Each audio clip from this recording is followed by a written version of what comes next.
This podcast is a member of the OOF Podcast Network. Ang mga podcast na may OOF. Hello mga B! So ang ating bakit ngayon ay bakit kahit nasakta na sila, hindi pa rin sila madamot magmahal. Bakit nga ba? Ito yung mga taong napapansin ko na madalas masaktan, madalas try and try pero sa huli nagfe-fail pa rin. Ito yung mga taong ibinigay na lahat pero sa huli kulang pa rin. Ito yung mga taong binigay na yung best nila pero sa huli kinapos pa rin. Sila yung mga taong hindi nagsasawang magmahal. Sila din yung mga taong laging nabibiktima ng pag-ibig. Pero yun nga, kahit lagi sila nasasaktan, hindi pa rin sila nagiging madamot.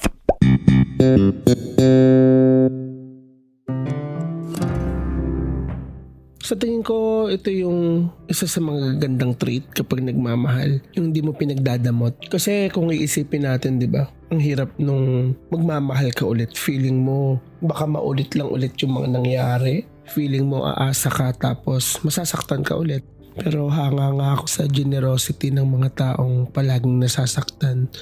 Yung tipong at the end of the day, magmamahal pa rin sila ng buo. Sila pa yung mga taong ipaglalaban ka talaga sa huli. Sila yung mga taong sobrang saya. Nagmamahal lang. Kumbaga hindi sila sumusuko para makita nila yung taong para sa kanila talaga. Na okay lang magmahal ulit. Hindi naman nauubos yun di ba? As long na salo mo yung sarili mo, sa tingin ko walang problema dun. Pero may mga taong may tendency na kapag naibibigay nila lahat, nag-e-expect sila agad na sana maibalik agad sa kanila yung mga bagay na binigay nila sa taong yon. Yung napapatanong sila na bakit wala pa rin nangyayari? Ginawa ko naman na to. Nagpuyatan na naman kami dalawa. Alam na namin yung number ng electric pan na favorite namin, di ba? Alam ko na yung paboritong ulam niya. Bakit parang wala pa rin? Siyempre kapag nag-fail, sila din yung isa sa mga taong magiging bitter sa umpisa. Kasi nga hindi naging successful yung pag-ibig na hinahangad nila. Kapag hindi na ibalik sa kanila yon, doon sila magtatampo, masasaktan. Kasi nga, nagmahal sila, di ba? Ang catch kasi niyan, oo, pwedeng hindi ka madamot sa pag-ibig na binibigay mo. Pero yung taong pinagbibigyan mo, same level ba ng energy dun sa pag-ibig na gusto mong ibigay? Ganun talaga pag hindi mutual. Kasi nga, ang hirap naman din magmahal kung yung minamahal mo hindi na-absorb yung pagmamahal na binibigay mo. Or pwedeng na-absorb nila pero may barrier. Hindi umaabot dun sa point na may mararamdaman. Kumbaga may harang. Nakakapagod din kasi kapag paulit-ulit mong ginagawa yung mga efforts. Tapos sa huli, wala rin talagang pupuntahan. Ang daming nasasayang na oras, resources na dapat napupunta na sana sa ibang tao. Or kahit sa sarili mo lang. Kahit kasi sabihin mong hindi nauubos yung love, parang sayang pa din Iba pa rin kasi yung love na na-reciprocate. Yung makukuha mong love yung love na hindi rin pinagdamot. Diba? Ang saya-saya nun. Marami akong kilala na sobrang generous magmahal. Tapos kapag tinatanong ko sila, ang sinasagot nila sa akin, gusto nilang magmahal kasi dun sila sumasaya. Ito yung nagbibigay ng energy tsaka purpose daw sa kanila. Pumapasok dun yung tanong ko na, ano kahit walang hinihinging kapalit? Tapos sasabihin lang nila sa akin, oo, kasi once na humingi ka ng kapalit, hindi na pagiging generous yun. Hindi na yun love. Which is tama. Once na nag-expect ka agad, parang mali nga din agad yun Parang ginagawa mo lang yun dahil umaasa kang may balik din sa'yo. I mean, kung na-communicate nyo na yan sa isa't isa, then siguro may iba yung dynamics doon na pwede kang mag-expect kung sa umpisa pa lang malinaw. Pero kung malabo at nakikiramdam ka lang din, then wala kang choice kundi magbigay lang ng magbigay din hanggang sa mapansin at magka-impact yung mga bagay na ginagawa mo. Ako, naniniwala din ako na yung love hindi naman palaging pagtanggap yan. Kailangan mo laging magbigay din. Kailangan yan para mag-work yung relationship. Kailangan yan gumalaw para mag-work. Sa'yo walang problema kasi nga give ka ng give. Paano kung yung isa walang ka-effort? Di medyo unfair nga naman yun, di ba? Ang love ay dapat na-enjoy yung dalawa. Hindi dapat siya lang, tapos ikaw na nagmamahal, ikaw pa yung mismong parang nadedehado. Ang hassle sa pakiramdam, na-imagine ko siya. Hindi dapat siya one-sided, promise. Love nga di ba? Parang kung yung isa, wala namang ginagawang kahit na parang nasan yung love doon? Bakit pa nabuo yung relationship in the first place? May label man yan o wala kang kawala dyan na. Kasi ang love ay act of giving talaga in the first place. Minsan kailangan mo lang din maghintay, baka bumibuelo lang. Hindi naman yung pagkabigay mo nag-expect ka agad.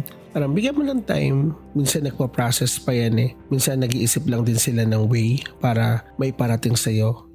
Kasi iba-iba din naman tayo ng situation. So ayun lang din, sana maisip mo na pwedeng yung oras na ito ikaw yung available magbigay ng ganyang bagay. Then siya hindi pa niya kaya kasi may iba pang tumatakbo sa isip niya or kung ano mang kabisihan niya sa buhay. Observe ka lang. Observe mo lang muna kung ano yung mga mangyayari pa. Masaya kasi kapag alam mong ginagawa nila yung best nila no? Yung nagiging special doon yung kahit busy tapos nagagawa pa rin nila yung mga bagay para maparamdam sa'yo kung gaano nila na-appreciate yung worth mo. Iba yun Kaya naiintindihan ko na yung mga taong kahit nasasaktan, hindi pa rin pinagdadamot yung love. Iba yung pakiramdam kapag alam mong generous yung pagkakabigay mo ng pag-ibig. Iba yung epekto sa'yo.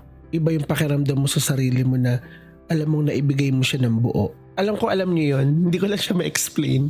Pero yung sobrang feel good mo sa sarili mo. Na-inspire ka, ganyan. Pero basta yun ay yung part na hindi nakakapagod Once na maramdaman mong naibigay mo yung part na yun. Lalo na kung napasaya natin sila. Yun naman kasi yung goal ng lahat ng ito. Itong pinag-uusapan natin na hindi tayo nagiging madamot kasi gusto natin na papasaya natin yung taong pagbibigyan natin ito. Iba-iba lang talaga tayo ng paraan kung paano natin may papakita yung pag-ibig na yon. Pero madalas nga isipin nyo yung mga successful relationships galing sa mga pangat na mga past. Tapos tignan nyo ngayon, masaya sila ngayon.